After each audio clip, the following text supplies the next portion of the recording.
Perang Khandaq terjadi di masa kehidupan Rasulullah Shallallahu Alaihi Wasallam, tepatnya tahun ke-5 Hijriah. Ini adalah bagian langsung dari perjuangan membangun dan mempertahankan Madinah. Dan dalam peristiwa ini, Rasulullah Shallallahu Alaihi Wasallam tidak hanya memimpin dari jauh, beliau terlibat langsung, mengatur strategi, menyetujui ide pertahanan, bahkan turun sendiri menggali parit bersama para sahabat. Ini bukan hanya kisah perang, ini adalah kisah kepemimpinan, keteguhan, dan ujian terbesar yang pernah dihadapi Madinah. Setelah peristiwa-peristiwa sebelumnya, permusuhan terhadap kaum muslim tidak berhenti. Sebaliknya, semakin besar. Tokoh-tokoh yang memusuhi Islam mulai bergerak. Mereka mendatangi berbagai kabilah Arab, membujuk, menghasut, dan menyatukan kekuatan. Tujuannya satu, menghancurkan Madinah. Quraisy dari Mekah bergabung, dipimpin oleh Abu Sufyan ibn Harb. Kabilah Ghatafan dan sekutu lainnya ikut serta. Koalisi besar terbentuk. Jumlahnya mencapai sekitar 10.000 pasukan. Sementara di Madinah, jumlah kaum muslim jauh lebih sedikit. Ini bukan lagi ancaman biasa. Ini adalah upaya untuk mengakhiri semuanya. Kabar itu sampai ke Madinah. Situasi menjadi darurat. Jika keluar menghadapi mereka di luar kota, akan kalah jumlah. Jika bertahan tanpa strategi, Madinah akan ditembus. Dalam kondisi seperti ini, muncul sebuah ide dari seorang sahabat, Salman Al-Farisi. Ia mengusulkan menggali parit, strategi yang belum pernah dikenal di Arab. Namun Rasulullah SAW melihat ini sebagai solusi. Dan keputusan pun diambil. Madinah akan dipertahankan dengan parit sebagai benteng. Pekerjaan dimulai segera. Tidak ada waktu untuk menunda. Nabi Muhammad SAW turun langsung, menggali bersama para sahabat. Tanah keras, berbatu, dan sulit ditembus. Setiap galian membutuhkan tenaga besar. Hari demi hari, mereka bekerja tanpa henti. Rasa lapar mulai terasa. Persediaan terbatas. Namun, mereka tetap menggali. Karena mereka tahu ini adalah satu-satunya cara bertahan. Parit hampir selesai. Namun ancaman semakin dekat. Pasukan koalisi sudah tiba di sekitar Madinah. Jumlah mereka besar. Tekanan mulai terasa. Bukan hanya dari luar. Di dalam Madinah muncul rasa takut. Sebagian mulai ragu. Dan situasi semakin berat ketika muncul ancaman dari dalam. Ada kelompok yang sebelumnya berjanji setia, namun mulai goyah. Jika mereka berkhianat, Madinah akan diserang dari dua arah. Ini adalah titik paling berbahaya.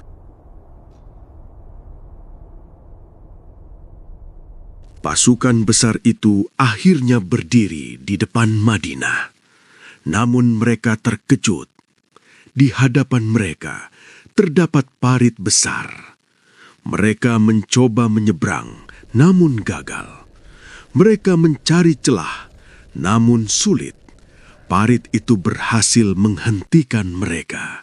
Perang berubah menjadi pengepungan.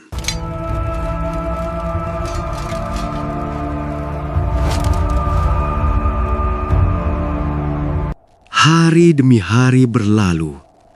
Tidak ada pertempuran besar. Namun tekanan tetap ada. Pasukan musuh mulai lelah.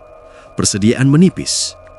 Di sisi lain, kaum muslim juga merasakan hal yang sama. Lapar, dingin, dan kelelahan. Namun mereka tetap bertahan karena tidak ada pilihan lain. Malam itu, keadaan berubah cepat. Angin mulai bertiup, lalu semakin kencang. Di perkemahan musuh, Abu Sufyan ibn Harb melihat situasi memburuk. Tenda-tenda roboh, api padam, pasukan mulai tidak teratur. Ia menyadari satu hal, pengepungan ini tidak lagi menguntungkan. Pasukan sudah lelah, persediaan menipis, dan mereka tidak bisa menembus parit. Di sisi lain, di Madinah, Nabi Muhammad SAW tetap memimpin dengan tenang. Beliau mengatur penjagaan, memastikan setiap posisi aman, dan menjaga semangat para sahabat. Di antara mereka, Salman Al-Farisi melihat langsung bagaimana parit yang ia usulkan kini menjadi penghalang utama. Angin semakin kuat, kekacauan di pihak musuh semakin besar. Akhirnya, keputusan diambil. Abu Sufyan memerintahkan pasukan untuk mundur. Bukan karena dikalahkan dalam pertempuran, tetapi karena keadaan tidak lagi bisa dikendalikan. Malam itu, koalisi besar mulai meninggalkan medan. Pagi hari, suasana berbeda. Kaum muslim melihat ke arah luar Madinah. Pasukan musuh sudah tidak ada. Nabi Muhammad SAW memastikan keadaan aman. Tidak ada serangan lanjutan. Ancaman terbesar telah berakhir. Para sahabat menyadari sesuatu. Strategi sederhana telah menyelamatkan mereka.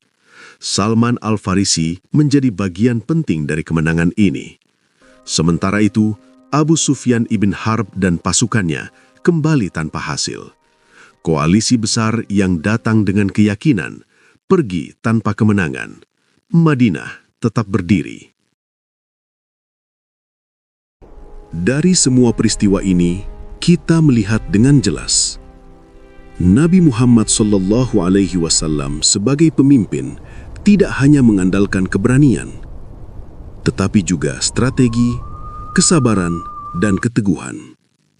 Salman Al-Farisi menunjukkan bahwa satu ide yang tepat bisa mengubah jalannya sejarah. Dan Abu Sufyan ibn Harb mewakili kekuatan besar yang akhirnya harus mundur karena tidak mampu bertahan dalam tekanan. Dan dari semua itu, kita belajar. Kemenangan tidak selalu ditentukan oleh siapa yang paling kuat. Kadang, kemenangan ditentukan oleh siapa yang mampu bertahan lebih lama. Oleh siapa yang tetap tenang saat keadaan kacau. Dan oleh siapa yang tetap teguh, meskipun semuanya terasa hampir runtuh. Karena pada akhirnya, bertahan dengan strategi dan dengan kesabaran bisa menjadi kemenangan terbesar.